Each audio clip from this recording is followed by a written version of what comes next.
Sungguh tidak adil hukuman itu buat saya adalah naif jika harus mengesampingkan fakta dengan opini publik.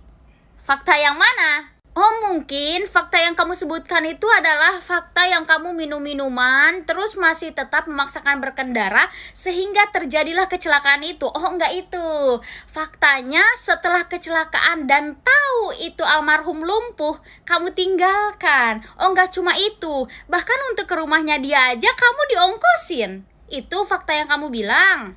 Tapi emang bener sih 4,5 tahun itu hukumannya gak adil. Makanya kalau kamu mau adil nanti tunggu selesai dulu masa hukuman ini, lalu kamu keluar, kamu akan melihat bahwa catatan sejarah kamu hanya membuat orang lumpuh.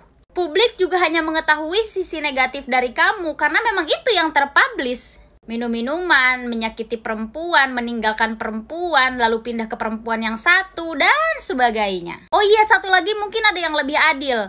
Panggilan mantan narapidana yang akan disematkan seumur hidup. Bagaimana? Kurang adil apa lagi sih?